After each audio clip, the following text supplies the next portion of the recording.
Binge Audio. Salut chers auditrices, c'est Camille Test. Parfois dans la rue ou dans les transports en commun, je regarde passer les gens. Je ne les connais pas, mais ce que j'ai en tête, c'est un certain nombre de statistiques. Par exemple, je sais qu'au moins une femme sur 10 sera violée dans sa vie. Je sais que dans chaque classe, en moyenne, 3 enfants ont été incestés. Je sais aussi qu'au collège et au lycée, on a une chance sur 5 de subir du harcèlement scolaire. Parmi les inconnus que je croise, je sais que beaucoup vivront des deuils, des accidents de la route, du harcèlement moral, des problèmes d'addiction, un cambriolage ou une rupture déchirante. Je sais enfin que dans cette foule anonyme, les individus racisés, LGBTQI+, handicapés, précaires, migrants ou mineurs ont statistiquement plus de risques que les autres de violence. En fait, quand je regarde tous ces gens, ce que je vois, ce sont des dizaines et des dizaines de traumatisés potentiels. Alors bien sûr, on va le voir, le trauma n'empêche pas toujours de vivre sa vie, d'élever des enfants ou de mener à bien toutes sortes de projets. Mais contrairement à l'adage un peu stupide selon lequel tout ce qui ne nous tuerait pas nous rendrait plus forts, il me semble qu'on vivrait dans une société bien plus heureuse si les traumatismes n'étaient pas si souvent ignorés, incompris, négligés ou mal pris en charge. Alors dans cet épisode, j'ai pour ambition qu'on devienne un peu moins ignare sur la question du traumatisme. Et pour ça, j'ai invité celle qui m'a tout appris ou presque sur le sujet, la neuroscientifique Camille Allen. Vous pouvez l'applaudir.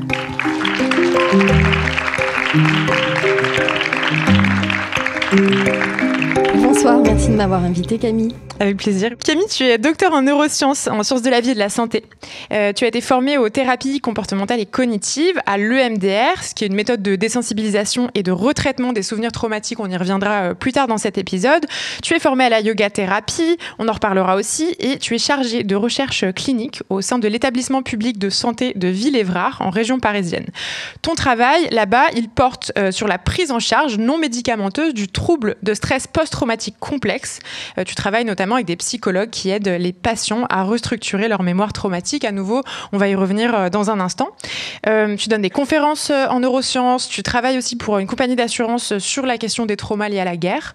Qu'est-ce qui t'a poussé à travailler sur le trauma, à être passionnée en fait pour cette question ? Alors, d'abord, je me suis passionnée avant tout pour la question des émotions. Je galérais avec mes propres émotions. Et puis, c'était en 2015, je travaillais à la Pitié-Salpêtrière. Ça faisait 10 ans que j'avais les yeux dans le microscope. J'enregistrais des neurones. Donc, j'étudiais le cerveau à l'échelle des cellules, des neurones. Et j'avais envie de changer d'échelle et d'étudier le cerveau à l'échelle des comportements humains. Donc, je me suis formée. D'abord, c'était ma première porte d'entrée dans ma reconversion professionnelle. C'était un diplôme universitaire de thérapie comportementale et cognitive. Et là, j'ai découvert le monde de la psychologie d'abord. Ça m'a beaucoup apporté pour moi. Et puis ensuite, dans le cadre de cette formation, j'ai fait un stage. À l'époque, ça s'appelait le centre de psychothérapie. Aujourd'hui, ça s'appelle le centre de psychotrauma de Ville-Évrard. Et c'est au cours de ce stage que j'ai découvert le trauma. Et suite à ce stage, ils m'ont recrutée en tant que chargée de recherche sur le sujet.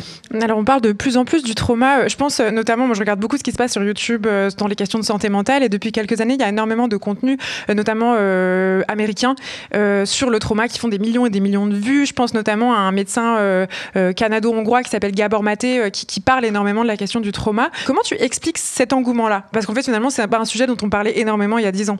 Je pense que de toute façon, il y a une libération de la parole donc autour des traumas, donc c'est déjà très bien et je pense que ça contribue à l'engouement, comme tu dis. Mais je crois aussi que les techniques qui sont disponibles aujourd'hui, les thérapies, les outils thérapeutiques qui sont disponibles et qui fonctionnent très bien, comme le MDR, participent à la diffusion de en fait, c'est pas une fatalité et on peut traiter ces traumas. Ouais, c'est peut-être moins tabou parce qu'en fait, finalement, maintenant, on sait qu'on peut en faire quelque chose et on va en parler pendant une heure. On va se poser plein de questions sur le trauma. On va peut-être débunker certaines croyances avec toi. Avant ça, je voudrais qu'on accueille le psychiatre d'Encore Heureux, Daniel Batoula. Bonsoir, Daniel. Merci, bonsoir. En tant que médecin, dans ta formation de médecin et de psychiatre, est-ce que tu as beaucoup parlé du trauma ? Est-ce que c'était une question qui, on pourrait se dire, forcément c'est au centre des études de psychiatrie, et finalement je crois pas. Alors moi j'ai été formé entre 2014 et 2019 à Strasbourg en Alsace, donc c'est pour resituer, et pendant ma formation on n'a pas plus parlé que ça. C'était pas un sujet de base comme la dépression, le trouble bipolaire ou la schizophrénie. On parle rapidement de ce qu'on appelle le syndrome de stress post-traumatique par rapport aux gros symptômes, et souvent on fait référence aux traumatisés de guerre. Donc effectivement, c'est pas quelque chose qu'on a qui est très très développé, même si depuis 2018 en France, il y a ce qu'on appelle des centres régionaux de psychotrauma, là où Camille travaille, donc des CRP, et donc là c'est spécifique pour le traumatisme. Et là j'ai des collègues internes, jeunes, des internes qui sont en cours de cursus, qui sont formés là-dedans et qui vont, donc ça commence à venir de plus en plus. Mais à mon époque, ce qui n'est pas si lointaine, pas du tout. Est-ce que tu as des patients qui viennent et qui te disent docteur, j'ai un trauma ? Alors, les gens viennent pas me dire qu'ils ont un trauma. Ils viennent, ils me disent j'ai une dépression, ou j'ai des symptômes de douleur, ou je vais mal, il y a plein de choses.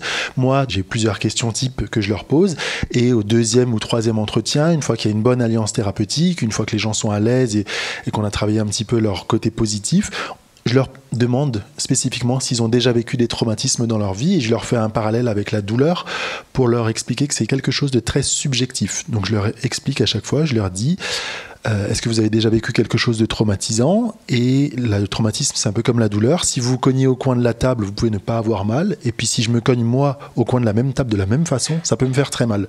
Donc c'est très subjectif. Et l'idée, c'est que les gens puissent se dire ah oui, là, je suis en terrain avec un psychiatre, je suis en confiance. Lui, il peut avoir mal. Donc moi, je peux exprimer peut-être mes traumatismes, et les gens s'ouvrent assez rapidement. Alors justement, pour comprendre de quoi on parle, Camille, je vais te demander si tu es d'accord c'est un gros morceau de cet épisode, je pense, de nous expliquer en fait qu'est-ce que c'est que le trauma. En fait, quand on parle de trauma, on parle de psychotrauma. Je veux bien que tu nous fasses un grand descriptif de ce que ça peut être. Oui, alors en effet, on parle de trauma. Trauma, c'est le raccourci, c'est l'abréviation de traumatisme. D'abord, disons que le traumatisme, il peut être physique ou psychique, et là ce soir on parle de traumatisme psychique. Bien que lors d'un grave accident ou d'une violente agression, on peut souffrir des deux types de traumatisme, physique et psychique. Mais là on va s'attarder au trauma, au psychotrauma. Le nom officiel, qui est un peu plus long, c'est le trouble de stress post-traumatique. Et en fait on pose le diagnostic de trouble de stress post-traumatique lorsqu'il y a le développement de toute une série de symptômes suite à un événement ou des événements qui ont sérieusement menacé l'intégrité physique ou psychique de la personne ou de ses proches. Et parmi ces symptômes du trouble de stress post-traumatique, j'ai dit il y a toute une série, donc il y en a beaucoup, mais les plus caractéristiques, les plus remarquables et marquants sont les souvenirs intrusifs, comme les flashbacks, les reviviscences. Et là, les personnes revivent l'événement à l'identique, comme s'il se reproduisait dans le présent. Et c'est très perturbant, il n'y a pas le contrôle de ça. Et en fait, comme c'est extrêmement perturbant et terrifiant, tous les symptômes de stress sont associés au trouble de stress post-traumatique, donc les symptômes de stress qu'on peut avoir en dehors du trauma, et qui sont l'hypervigilance, l'hyperréactivité, l'évitement de tout ce qui pourrait nous rappeler l'événement et déclencher les flashbacks. L'hypervigilance, c'est quoi exactement ? L'hypervigilance, c'est quand on est tout le temps sur le qui-vive. On se repose jamais, on a tout le temps l'impression qu'il va arriver une catastrophe. Voilà. Et l'hyperréactivité, elle se traduit de plein de manières. Soit on a ce qu'on appelle la réaction de sursaut. Donc au moindre bruit, une porte qui claque, mais pas trop fort, on va sursauter. Extrêmement. Tout ça, c'est très caractéristique d'un trouble de stress, et en particulier, c'est là dans le trauma aussi, beaucoup. Alors on parle du trauma, mais en fait, il y a plusieurs types de traumas dans les psychotraumas. Oui, parce que là, donc ce que j'ai décrit, c'est assez facile à diagnostiquer, puisqu'il y a ces symptômes très remarquables, et puis il y a des événements qui sont rapportés, comme disait Daniel, dès que les personnes sont un peu en confiance, elles confessent ce qu'elles ont pu vivre, elles nous parlent de ça.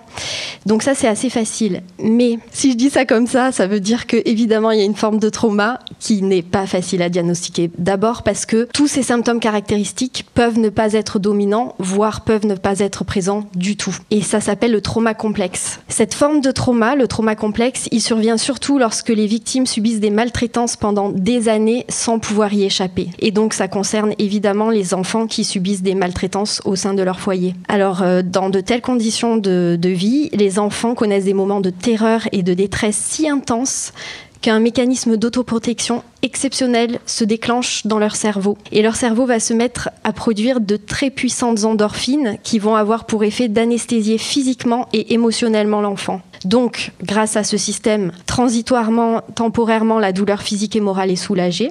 Mais la conséquence, c'est qu'à l'âge adulte, il peut persister généralement un état d'anesthésie émotionnelle qui s'alterne avec des excès soit de colère, soit de panique et d'autres conséquences aussi qui sont tout ce qui est faible estime de soi, difficultés relationnelles. Tous les troubles de stress en général qu'on a vus précédemment sont là aussi quand même, des troubles. Puis j'ai pas dit aussi, mais dans toutes les formes de trauma, il y a des troubles de la concentration, des troubles du sommeil, des troubles de l'attention, voilà. Mais en tout cas, pour le trouble complexe, il y a cette alternance entre accès de colère ou de panique et anesthésie émotionnelle. Et une dernière chose, c'est que ces puissantes endorphines, elles ont empêché, soit partiellement, mais parfois totalement, la formation des souvenirs en lien avec les maltraitances. Donc, les victimes ne peuvent parfois pas rapporter leur maltraitance. Donc, entre l'absence de récit de maltraitance et l'absence des symptômes intrusifs, le diagnostic peut ne jamais être posé. Mais c'est vrai qu'on entend souvent des gens qui disent moi, j'ai pas de souvenir de mes 5 ans à mes 12 ans, par exemple. C'est des histoires qui, malheureusement, sont assez fréquentes. Voilà, donc s'il y a aucun souvenir de cette période de vie, c'est probablement parce qu'il y a eu des traumas et que c'est pas forcé, mais c'est probable. Et qu'on soit clair, on parle évidemment de violences physiques, mais c'est pas forcément des violences physiques, ça peut être aussi des négligences plus subtiles, entre guillemets. Exactement. La conséquence de négligence, c'est du trauma complexe. C'est les symptômes du trauma complexe se retrouvent pour les négligences.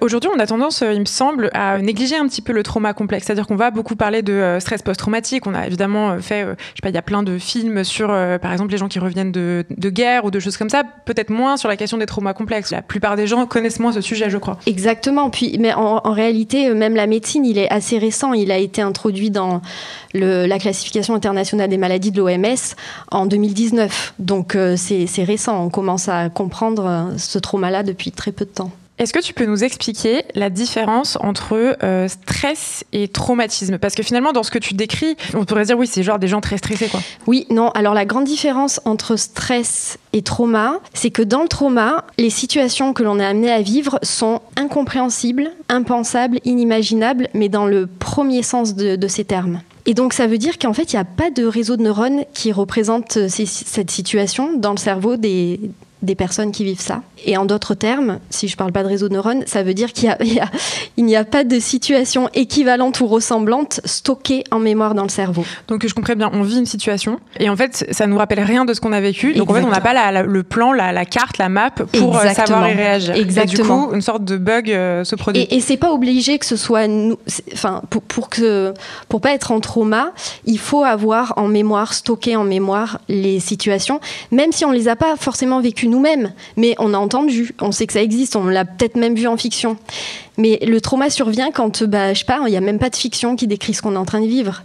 Donc c'est une page blanche. C'est intéressant ce que tu dis parce que ça veut dire que du coup, le cinéma, des livres, des podcasts, évidemment, peuvent nous aider, finalement, peuvent déjà nous donner des clés qui peuvent, lorsque nous arrive quelque chose à nous, faire face. Exactement. C'est l'importance des témoignages. Donc, quand les gens racontent des choses, ça permet d'imaginer, ce genre de situation existe, on peut y faire face involontairement et comment est-ce qu'on peut réagir si moi ça m'arrive, comment est-ce que je pourrais réagir? Ça, c'est important justement pour développer la plasticité cérébrale et pour un petit peu réagir face à un traumatisme majeur. Non, j'allais dire, c'est intéressant parce que ça permet, je trouve, de dépasser un peu cette idée morale de oui, bien sûr qu'il faut écouter la parole des victimes, des premiers concernés, mais c'est en fait aussi, je trouve ça chouette de se le rappeler parce que en fait, ça peut donner des clés à tout le monde et des clés de survie en réalité à tout le monde. Exactement. Parce que si je continue à expliquer le mécanisme, ce qui se passe, c'est que en temps normal, dans une situation stressante mais non traumatique, c'est ce qu'on a en mémoire donc qui va permettre de réguler à la baisse notre réponse au stress. Parce que ce qu'on a en mémoire nous permet de comprendre la situation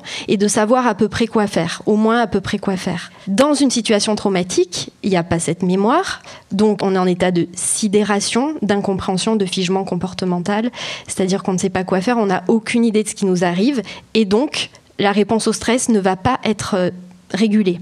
Elle va rester extrêmement élevée. Et ça, c'est là où ça commence à être embêtant. Ça va empêcher, et dans les jours qui suivent, la formation de la mémoire, ce qu'on appelle la mémoire épisodique de l'événement, ne va pas être construite, se former. Et la mémoire épisodique, c'est celle qui intègre tous les éléments spatio-temporels de la situation.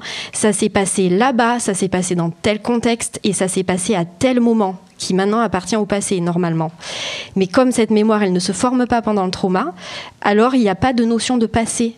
La mémoire qui nous permet de savoir que ça s'est passé dans le passé n'a pas pu se former. D'où le fait que la personne revit constamment. Exactement. Il n'y a que la mémoire émotionnelle qui, elle, s'est formée directement tout de suite pendant l'événement. Et elle s'est bien formée et bien consolidée instantanément. Et elle est dépourvue des aspects spatio-temporels. Donc c'est pour ça que quand elle se réactive, eh bien, elle nous redonne à vivre l'événement comme s'il se produisait ici et maintenant. Pour reprendre ce que tu as expliqué en termes moins scientifiques, souvent j'explique aux gens, les souvenirs c'est une bibliothèque avec des livres dedans et normalement on les prend et on arrive à les ranger, donc on peut y accéder facilement, il suffit qu'on les cherche et on sait comment est-ce qu'ils sont classés. Et quand il y a un événement traumatisant qui se passe, le livre on n'a pas réussi à le ranger, il est tombé par terre et on glisse des fois dessus ou il nous revient sans qu'on ait choisi d'ouvrir ce livre et de le lire à cette page-là. Donc en fait on a à des moments qu'on ne choisit pas, des passages de ce livre-là, donc des souvenirs qui nous viennent au visage et en fait on peut pas l'enlever, on n'arrive pas à les ranger. Et l'objectif en tant que thérapeute, c'est d'apprendre à reprendre ce livre, à le travailler un petit peu, puis ensuite à le ranger correctement pour pouvoir y faire accès quand on a envie et puis surtout ne pas y accéder quand on n'a pas envie. Alors pendant la préparation de cet épisode, on a reçu un témoignage qui m'a fait réaliser qu'en quelque sorte on pouvait être traumatisé sans le savoir. On va l'écouter puis je vous ferai rebondir.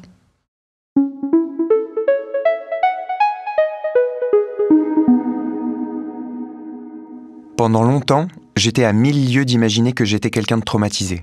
Mais dans ma tête, j'imaginais des scénarios atroces où mes proches mouraient violemment.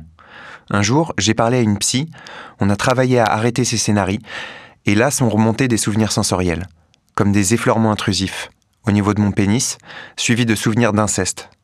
Mon cerveau avait vraisemblablement mis en place un écran pour ne pas affronter ce qui m'est arrivé dans l'enfance. Oui, ça illustre le mécanisme que je disais. Donc, quand il a subi ces violences, pour se protéger, son cerveau a sécrété les endorphines, mais qui du coup a empêché ensuite la formation de la mémoire de la violence. Et cette mémoire-là, elle s'encode normalement, quand elle s'encode correctement, au niveau des hippocampes. Donc, les hippocampes, c'est comme l'animal marin, mais c'est deux structures dans le cerveau. On en a une sous l'hémisphère droit, une sous l'hémisphère gauche. Et c'est là où est stockée cette mémoire épisodique quand elle s'est bien stockée. Mais les hippocampes sont très sensibles aux hormones du stress et donc quand elles sont excessives et puis surtout avec cette ambiance anesthésiante qui a lieu pendant le trauma, ça empêche l'hippocampe, les réseaux de neurones de l'hippocampe de faire leur travail et de coder pour le souvenir. Mais ce sont de rares structures où il y a une neurogénèse, c'est-à-dire la fabrication de nouveaux neurones. Parce que le cerveau, tous les jours, il fabrique des nouvelles connexions, mais pas des nouveaux neurones. Les nouveaux neurones sont fabriqués très localement et au niveau des hippocampes.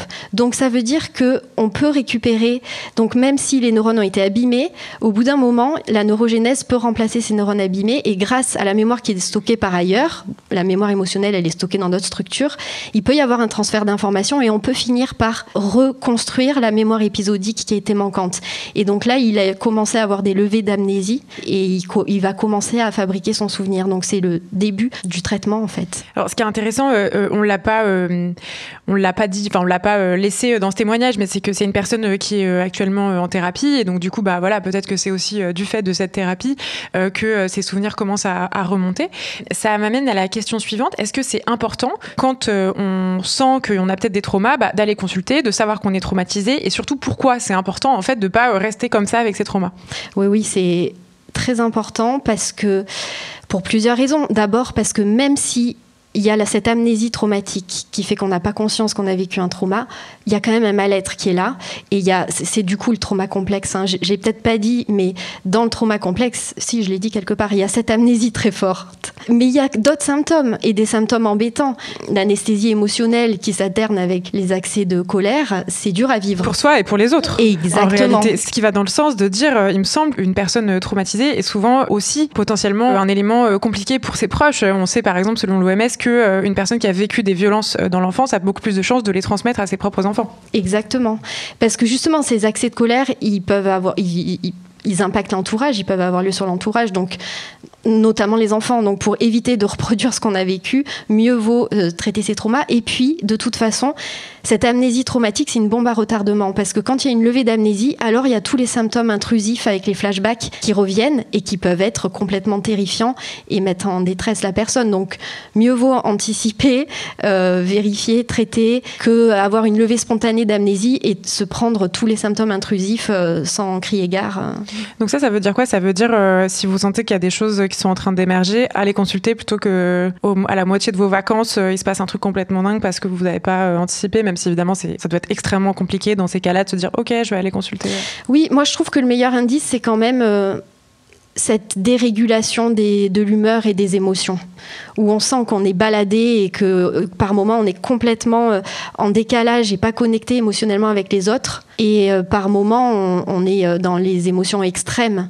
Donc ça c'est un signe. C'est ça qui est compliqué dans le trauma complexe, c'est qu'on va chez le psychiatre avec ces symptômes, le psychiatre peut très bien nous diagnostiquer bipolaire, borderline, TDAH, dépressif, avant de tomber sur s'il y a une grosse amnésie traumatique et qu'on rapporte que ces symptômes, on peut être en diagnostic un peu à côté pendant un petit moment, mais ça vaut le coup de faire la démarche. Comme dans le témoignage où on l'a entendu, donc on a des symptômes de dépression, de la régulation émotionnelle qui est assez difficile, mais il y a aussi des déclencheurs. Là, c'est une question d'abus sexuels, donc les personnes qui ont vécu des abus sexuels dans leur enfance, il y a aussi des grosses complications dans leur sexualité de vie de jeunes adultes ou d'adultes.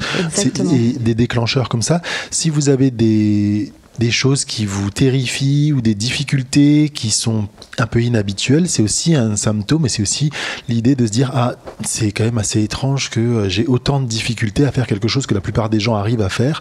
Peut-être que ça serait intéressant de consulter, de réfléchir s'il n'y a pas eu un traumatisme derrière tout ça. Exactement, les déclencheurs, c'est vrai que c'est un point hyper important. Il y a certains déclencheurs qui sont complètement inconscients et du coup les gens comprennent pas pourquoi justement ils se sont mis en colère, etc. Mais quand même, quand il y a des patrons qui se répètent, des schémas qui se répètent, on peut se dire « Ah oui, mais en fait, je me mets à chaque fois très en colère ou je sors de moi à ce moment-là, dans ce contexte-là. » Donc, c'est à creuser parce que c'est potentiellement le déclencheur du trauma.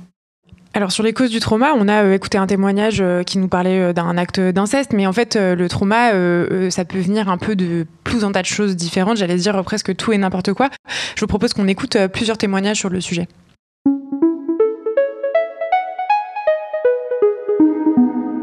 Suite à une agression en ville, j'ai été traumatisée et je le suis encore aujourd'hui. J'ai tout simplement peur de sortir seule de chez moi.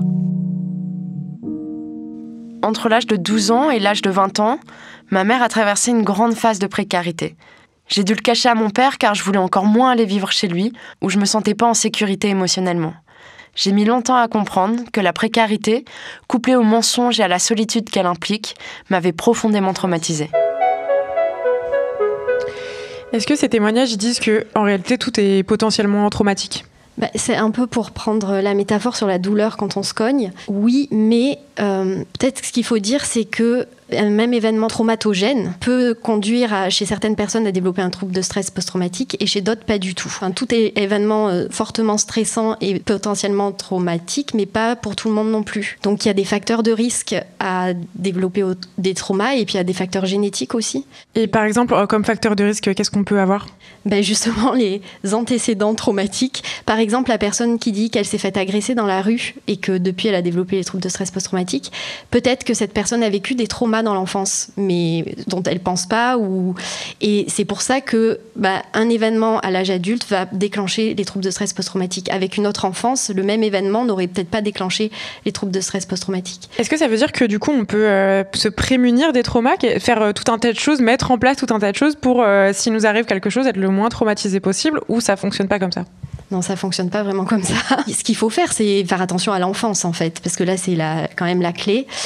Même si, encore une fois, il y a une partie génétique, notamment les femmes ont plus de chances de développer un trouble de stress post-traumatique que les hommes, parce que c'est la génétique liée à la sensibilité du circuit de la réponse au stress dans le cerveau. Mais est-ce que c'est pas aussi parce qu'on est dans un système patriarcal où statistiquement on vit plus de violence ? Aussi.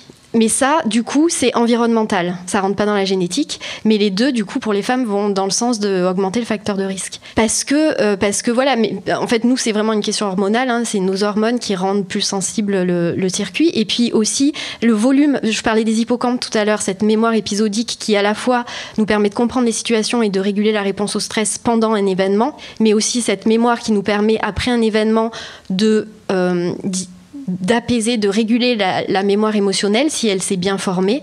Donc les hippocampes et la mémoire épisodique sont hyper importants. Et on a vu que les gens qui génétiquement avaient un volume hippocampique plus bas que la moyenne a été plus à risque de développer des traumas. Et ça, c'est des choses qu'on ne peut pas contrôler. Dans ce qu'on peut contrôler, vous parliez de l'enfance. Là, je me mets à la place d'un parent qui écouterait ça et qui se dirait « Ok, mais comment je fais pour être sûr que je ne suis pas en train de créer un environnement traumatique pour mes enfants ?» Est-ce qu'on a des conseils à donner à ces personnes ? Il y a déjà des contextes de loi, il y a des travaux qui ont été aussi faits par rapport aux violences. Il y a des lois qui sont passées sur l'interdiction de violences physiques envers des enfants. Il y a eu des levées de boucliers par rapport à ça. Il y a des pays, par exemple comme la Suède, où la fessée est interdite depuis longtemps. En France, c'était plus compliqué. Ça reste une violence physique.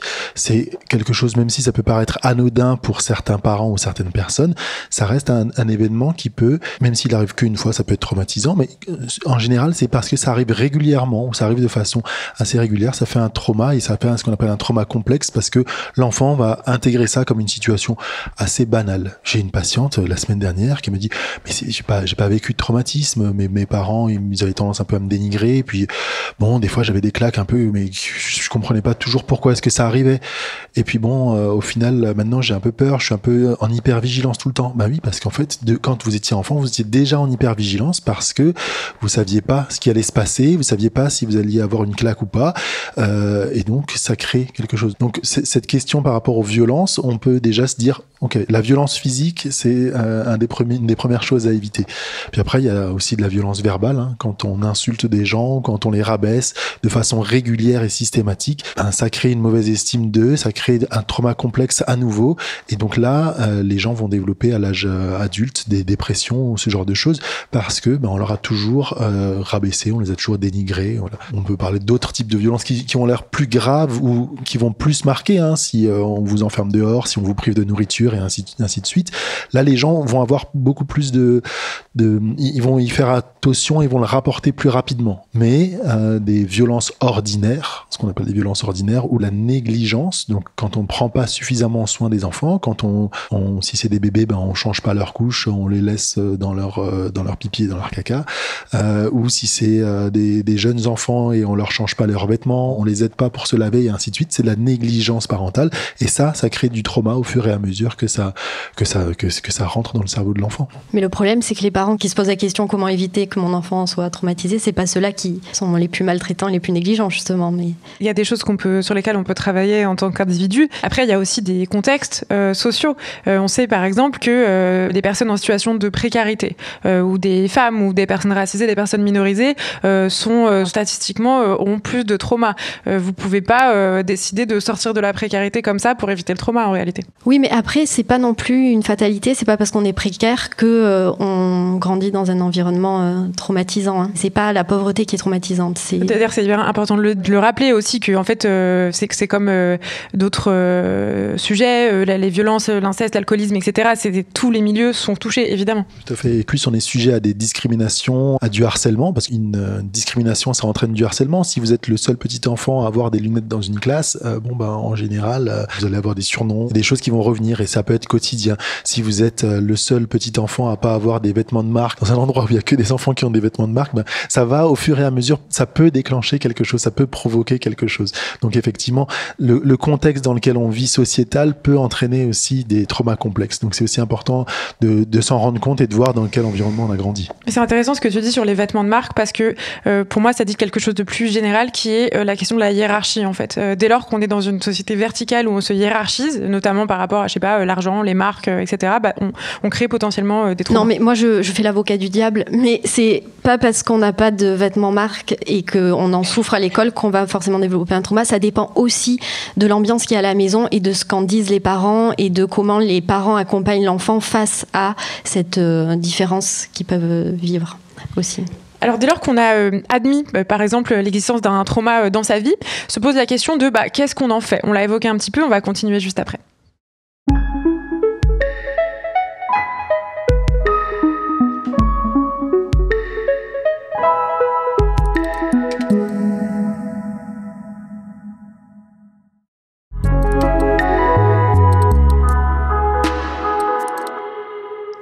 Dans cet épisode d'Encore Heureux, on parle du trauma avec la neuroscientifique Camille Allen, le psychiatre Daniel Batoula. Je vais poser une question un peu provocante. Est-ce qu'on n'en fait pas un peu trop avec le trauma ? C'est-à-dire, est-ce que de même qu'on a des au potentiel intellectuel autodiagnostiqué, on n'aurait pas des traumatisés autodiagnostiqués ? Comme on l'a déjà un peu dit dans l'introduction, le syndrome de stress post-traumatique simple, les gens s'en rendent compte très rapidement, assez facilement. Le syndrome de stress post-traumatique complexe, c'est depuis 2019 qu'il est dans la classification de l'OMS. Moi, pendant mes études, on m'en a pas parlé plus que ça. Donc c'est quand même quelque chose de très très récent, dont les professionnels ne sont pas entièrement tous formés, et donc les individus ne vont pas venir en disant j'ai un trauma complexe, parce que on vient à peine de découvrir ça, donc c'est encore sous-diagnostiqué à mon avis. Puis en plus, dans le trauma complexe, il y a une faible estime de soi, donc c'est pas le genre à s'auto-diagnostiquer, ils sont au contraire, ils sous-estiment l'ampleur de leur trauma. Et là, ça me donne envie de m'adresser potentiellement à des gens qui écouteraient le podcast et qui seraient un peu dans ce truc de ils en font trop avec leur trauma, les woke, quoi. Ce qui arrive parfois. Enfin, moi, je peux témoigner de choses comme ça. Qu'est-ce qu'on répond, par exemple, à un parent qui trouve ça un peu exagéré, que ses enfants viennent lui parler potentiellement des traumas qu'il a eu pendant l'enfance avec le parent en question, ce qui arrive souvent. C'est vrai que c'est aussi quelque chose de... En tout cas, moi, je le vois autour de moi. C'est peut-être la trentaine qui fait ça, mais je sais pas, dans mes amis, on est plusieurs à aller un peu régler des comptes avec notre famille. Il y a des familles face auxquelles ça passe plutôt bien, d'autres c'est plus compliqué. Qu'est-ce qu'on peut dire à ces parents qui réagiraient un peu en mode « Oh, ça va, de mon temps, on n'en faisait pas autant avec nos traumas ». La première des choses, je pense que c'est à pas minimiser ce que la personne a vécu. Donc, comme on l'a le parallèle d'avant avec la douleur, oui, t'es tombé dans l'escalier, t'as mal. Ouais, d'accord. C'est ta douleur, je l'entends, c'est ton traumatisme, d'accord. Et puis la deuxième chose, c'est d'essayer de pas faire des parallèles en disant oui, mais moi, je me suis déjà tombé du 6e étage et ça m'a pas fait mal. Oui, très bien pour toi. Donc, on évite de sous-estimer et on évite de comparer en général le traumatisme. Et puis, alors c'est très dur, mais quand on est parent, l'objectif c'est de dire oui, j'ai fait des erreurs. Oui, ça arrive, et en fait ça arrivera tout le temps. Ça n'existe pas, les parents parfaits et les enfants parfaits non plus. Donc oui, moi j'ai fait des erreurs, toi aussi t'en as fait, mes parents en ont fait. J'ai essayé de ne pas reproduire ce qui m'a traumatisé moi. Peut-être que j'ai fait autre chose qui t'a traumatisé toi. Mais par contre, l'objectif, c'est d'essayer de faire en sorte que ça soit de moins en moins traumatisant. Oui, à ton époque, quand tu finissais pas ton assiette, on te laissait toute la nuit devant ton assiette jusqu'à ce que tu finisses de manger. Ou alors le lendemain, on te le resservait et pendant toute une semaine. C'est des témoignages que je vous raconte. Là, maintenant, on se dit, bon, ok, c'est peut-être quand même assez violent de resservir la même ratatouille toute la semaine à mon enfant qui en plus n'est pas réchauffé, n'est pas bien. Voilà. Donc on va éviter ce genre de choses. On va éviter de les enfermer dans une cave. On sent que c'est quand même très traumatisant.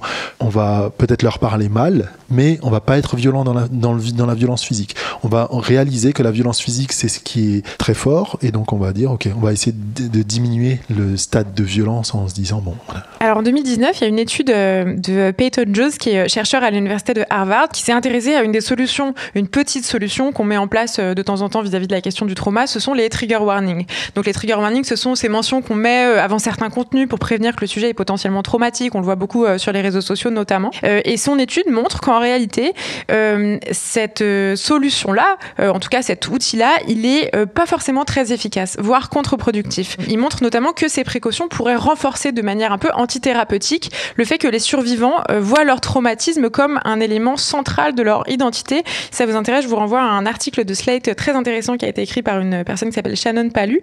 Camille, quel est son point de vue sur cette question-là ? J'ai un point de vue sur cette question-là un peu plus général. De manière générale, je trouve que c'est vrai qu'il faut faire attention de ne pas condamner trop fort ou de pas sans arrêt rappeler que ceci est traumatisant, etc. Parce que ça peut être choquant pour les victimes, en fait, exactement. Moi, j'ai le cas de plusieurs patientes qui m'ont confié avoir développé tous les symptômes de leur trouble de stress post-traumatique quand elles ont réalisé que la société condamnait ce qu'elles avaient vécu et ce qu'elles avaient subi de la part de leurs proches. Donc ça a été l'élément déclencheur, et à chaque fois que la société condamne ou que ça fait les infos, enfin à chaque fois qu'on en reparle, ça les remet dedans très fort, et c'est antithérapeutique parce que même ça nous fait régresser nous dans le processus thérapeutique. Donc c'est attention à ça. C'est à double tranchant parce qu'il faut condamner absolument, et en même temps condamner peut mettre en détresse les victimes. Donc j'ai pas trop de solutions, mais je peux que constater. On en parlait avant l'épisode, et pour moi, c'était quand même assez important de prévenir les gens du contenu qu'ils vont voir, que ça va être potentiellement violent ou potentiellement traumatisant. On va parler d'agression sexuelle dans cet épisode-là. Si vous avez vécu des choses comme ça et que vous n'êtes pas du tout à l'aise avec ça, essayez de ne pas l'écouter. Je vais vous raconter la fin du livre. Si vous voulez pas le savoir, passez 5 minutes. Donc c'est pour prévenir un petit peu. Et en discutant tout à l'heure avec les deux Camille, on s'est dit que le fait aussi peut-être de surprévenir les gens, ça pouvait les bloquer parfois dans le statut de victime.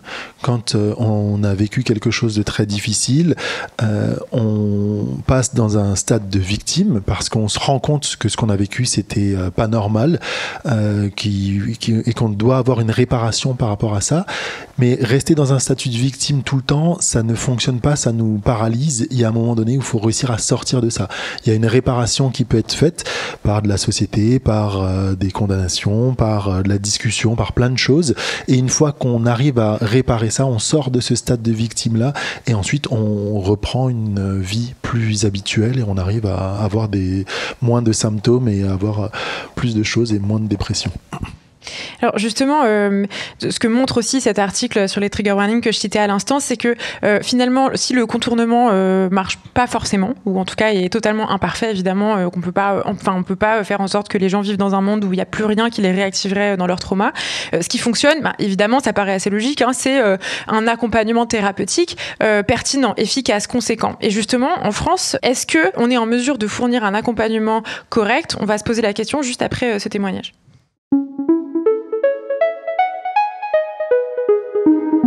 J'estime que je suis mal prise en charge. Je suis suivie en centre médico-psychologique par une infirmière référente et une psychiatre. Les rendez-vous sont très très éloignés les uns des autres. Et je n'ai pas d'autres soins. C'est mon copain et mes amis qui complètent ce suivi comme ils le peuvent. Alors on l'a évoqué notamment dans un autre épisode, il me semble l'épisode sur la dépression qu'on avait fait. En fait, l'accès aux soins thérapeutiques, l'accès à des psychiatres ou à des psychologues ou à d'autres accompagnements thérapeutiques n'est pas forcément bien réparti en France, Camille.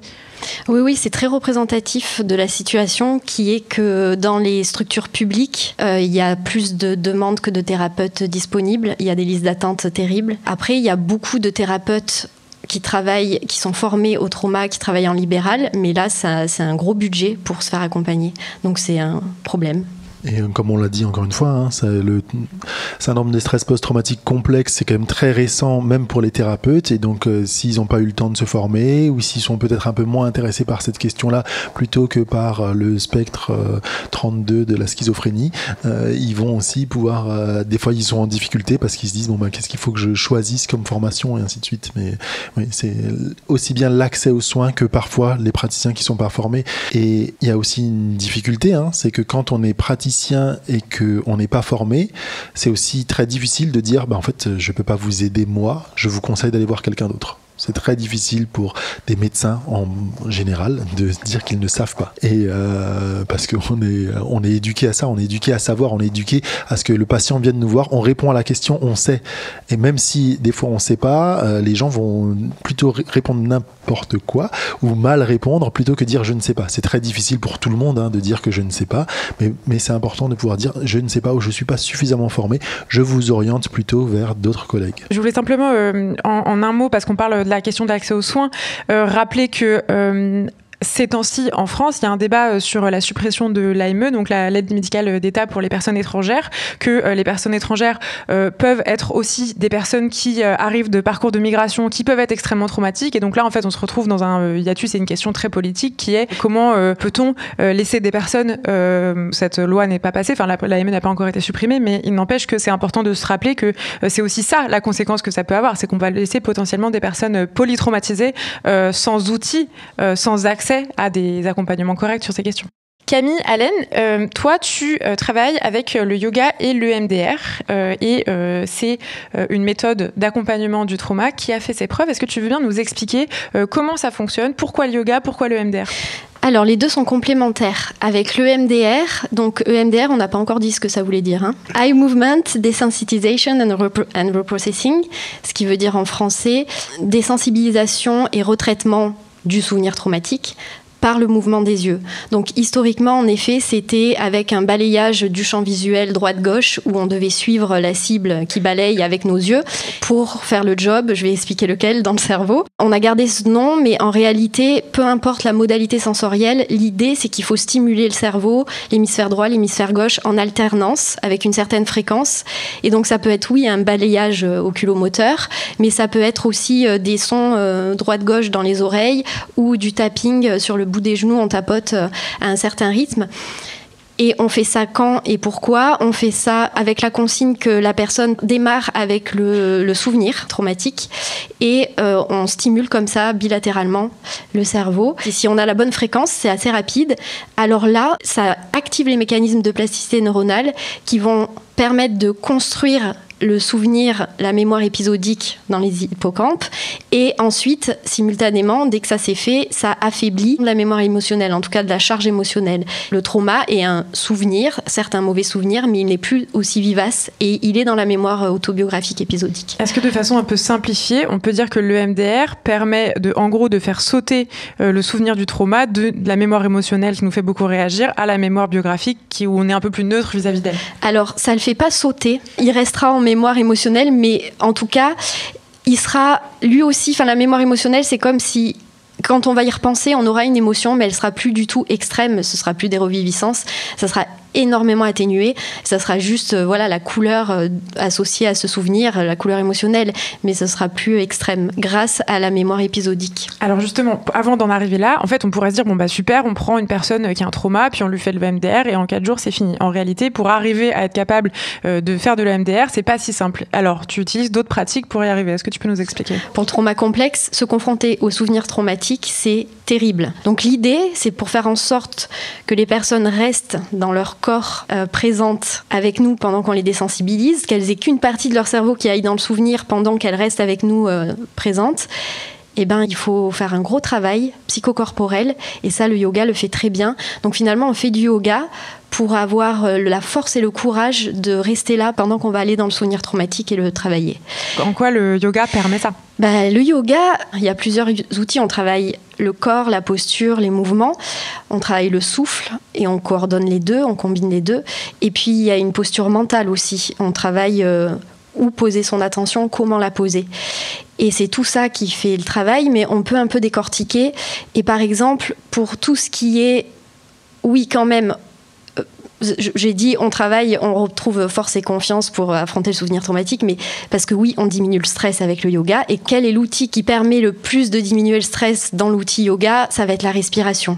Même si la posture compte, l'aspect mental compte, mais la respiration, c'est quelque chose qui joue sur notre neurobiologie. Et dès qu'on ralentit sa respiration, qu'on l'amplifie, qu'on la ralentit, qu'on décélère le rythme, ça active une partie du système nerveux qui est l'inverse de la réponse au stress. Donc qui nous permet de trouver un apaisement, une forme de concentration. Exactement. Mais justement, est-ce que en 1 minute, tu peux nous apprendre à respirer comme ça, justement ? Oui, alors respirer comme ça, c'est vrai que c'est très simple, mais ça demande juste de le faire.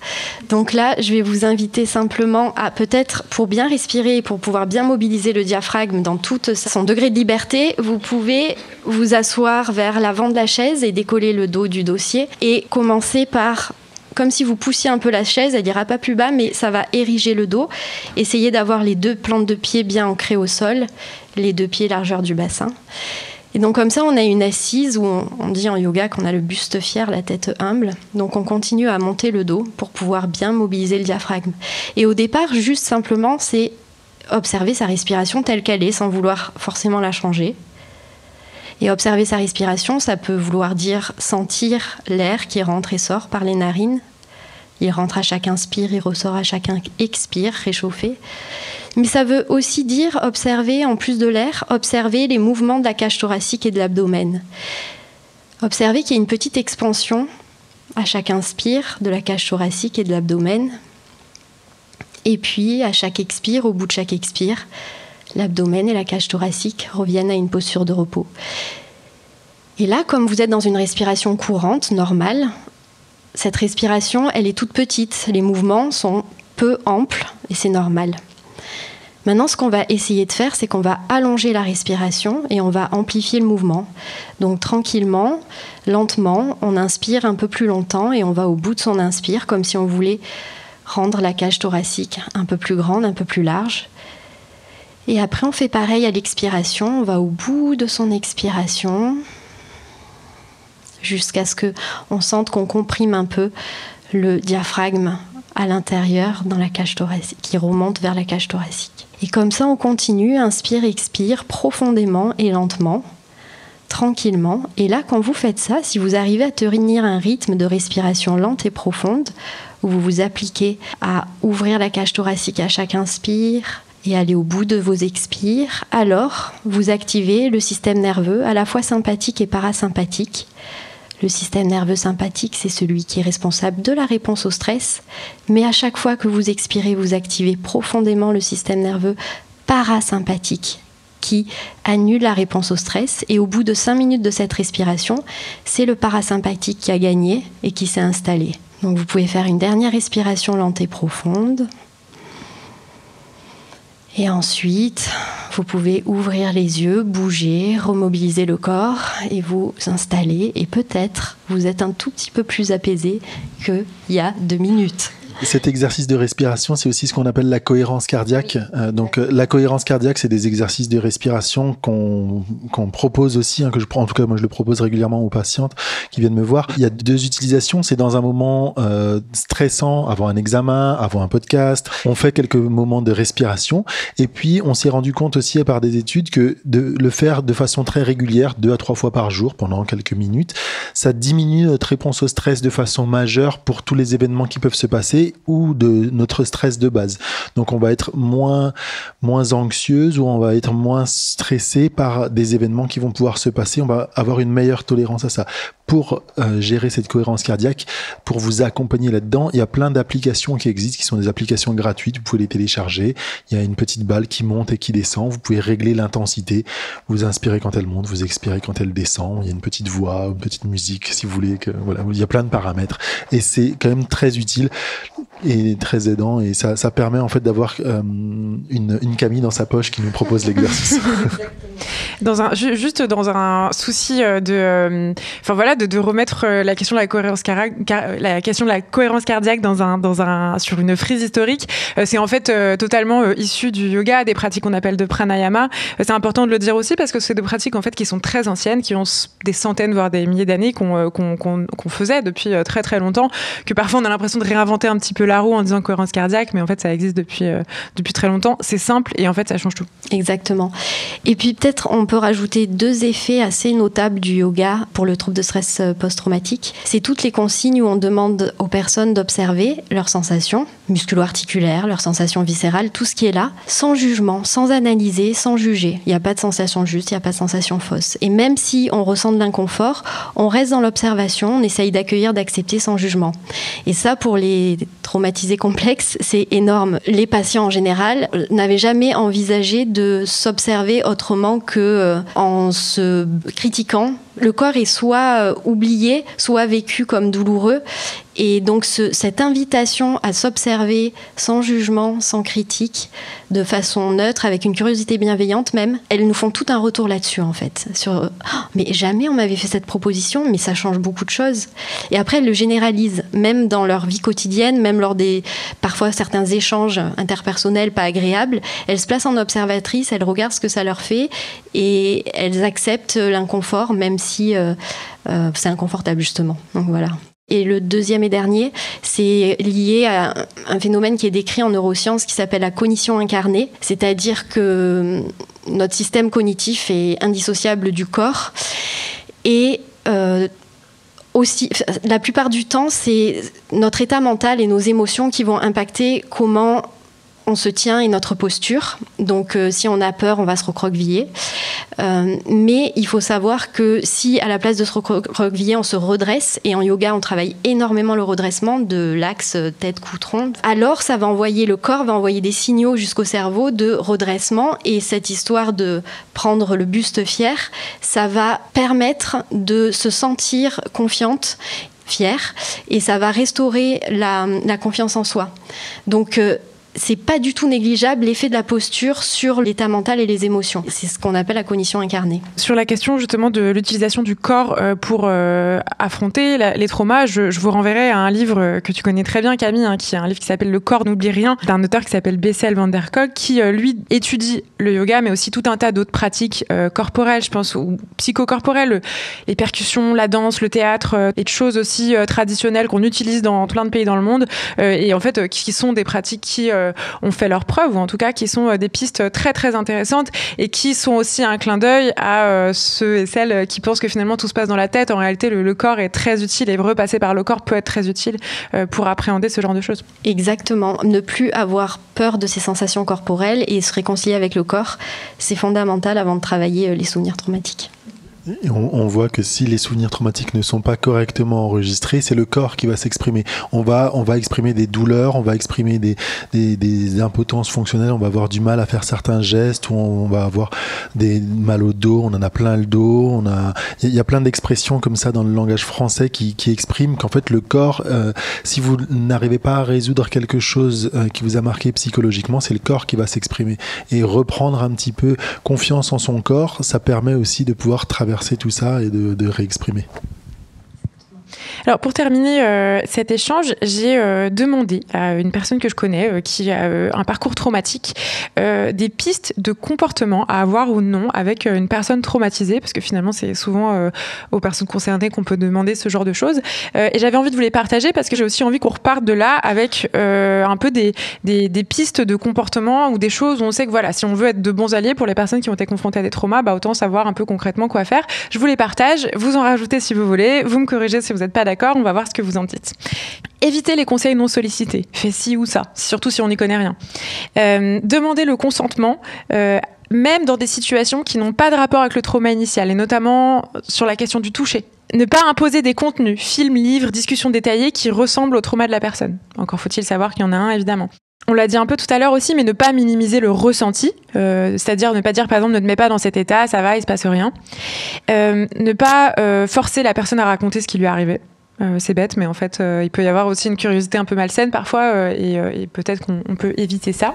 Très souvent, quand il y a un témoignage aussi à faire devant la justice ou à la police, on leur demande plein de détails. C'est très très violent de devoir tout réexpliquer, en plus plusieurs fois dans plein de détails, parce que on sait jamais, peut-être que la personne a inventé. Quelque chose qu'on espère faire avec ce podcast, c'est se documenter sur la question, même si c'est pas si simple, mais vous verrez, on vous met toujours toute une bibliographie que vous pouvez trouver sur le site de Binge Audio, binge.audio, vous pourrez creuser. Aider la personne peut-être à identifier ses triggers, ses déclencheurs en cas de crise. Qu'est-ce qui t'a fait réagir comme ça ? Respecter le temps de guérison de la personne, ça j'ai trouvé ça hyper important parce qu'il peut y avoir et moi je me reconnais vachement là-dedans, une envie que une fois qu'on a identifié le problème, allez maintenant on le règle, et en fait chacun a un temps de guérison à soi. Oui, et puis c'est généralement un long parcours, surtout le trauma complexe. Ça prend plusieurs années. Un trauma simple, il peut être résolu en quelques semaines, quelques mois, mais le trauma complexe, c'est un long chemin. J'explique souvent aux patientes que je vois, je leur dis, en fait, vous avez été traumatisé par un trauma complexe pendant 10 ans, ça fait 1 an que vous venez de vous en rendre compte. On fait la balance, on se rend compte que oui, vous allez réussir à vous en sortir, mais il va falloir avoir du temps aussi, parce que ça a été long, le parcours que vous avez traversé. J'ai quand même envie de me tourner un instant vers la salle, parce que je pense que c'est un sujet qui potentiellement réveille des choses, vous donne envie de vous questionner, de poser des questions à nos experts qui sont là pour une fois. Est-ce que parmi vous, il y a des personnes qui auraient une question à poser ? Vous parliez tout à l'heure de la question du genre par rapport au fait que les femmes seraient du coup plus sensibles au traumatisme. Je me demandais, je sais qu'il y a beaucoup de troubles qui sont moins diagnostiqués chez les femmes que chez les hommes, parce que les symptômes qu'on recherche, c'est les symptômes qu'on trouve classiquement chez les hommes. Est-ce que pour le trauma, il y a aussi une différence dans la manière dont ça s'exprime de manière genrée ? C'est une bonne question, et Je pense que peut-être le trauma complexe serait sous-estimé chez les hommes, là, pour le coup. Mais c'est vrai que le genre, parfois, pose problème on regarde les mauvais marqueurs, entre guillemets, et du coup, on peut se passer à côté d'un diagnostic si on est un homme ou une femme, selon la pathologie qu'on regarde. Mais en effet, le trauma complexe, je pense qu'il est sous-diagnostiqué chez les hommes. C'est sûr que selon le genre, les choses s'expriment de façon complètement différente. Une dépression chez un homme, ça va être beaucoup plus agressif ou par des comportements addictifs ou des comportements de mise en danger. Et cette dépression, en fait, elle est peut-être à l'origine de trauma. Et en fait, les personnes vont consommer des drogues, avoir des comportements très violents parce qu'il y a eu quelque chose peut-être de très traumatisant derrière. Alors que en général, chez les femmes, encore une fois, c'est une généralité, hein, mais ça va être plus de la dépression qui va s'exprimer sous façon de se renfermer sur soi ou d'avoir une anesthésie affective ou un vide affectif et puis des émotions qui vont être en dents de scie à certains moments, mais qu'on va peut-être un peu moins retrouver chez les hommes. Vous avez parlé des facteurs de risque. Est-ce que vous pouvez évoquer certains facteurs protecteurs ? Très bonne question.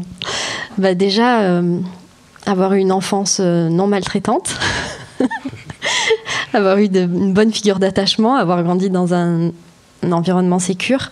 Et puis, tout l'inverse, là c'est facile, juste j'inverse tous les facteurs de risque, mais avoir hérité de gènes qui fait qu'on a les hippocampes bien volumineux. Et puis aussi, en fait, il y a vraiment à peu près 40% des facteurs de risque qui sont génétiques et 60% environnementaux, mais il y a aussi l'épigénétique qui rentre, donc c'est un mélange de environnement et gènes, puisque c'est ce qu'ont vécu nos ascendants qui vont nous rendre, par exemple, alors là, excusez-moi, je retombe 2 minutes dans les facteurs de risque, mais si nos ascendants ont vécu des traumas à cause de la guerre ou à cause d'un environnement hostile, même nos grands-parents et même des grands-parents qu'on n'aurait pas connus, ça a modifié l'expression génétique de certains gènes, c'est ce qu'on appelle épigénétique, et cette modification de l'expression des gènes se transmet à la descendance, et du coup on hérite de cette vulnérabilité-là génétique, alors que c'est nos ascendants qui ont vécu les traumas. Donc facteur de protection, c'est que tout se soit bien passé pour nos ascendants. Non, mais voilà, en gros, c'est vrai qu'on se focalise sur les facteurs de risque, et en dehors de grandir dans un environnement sain et d'avoir eu de la chance à la loterie de la génétique, j'ai pas trop d'idées.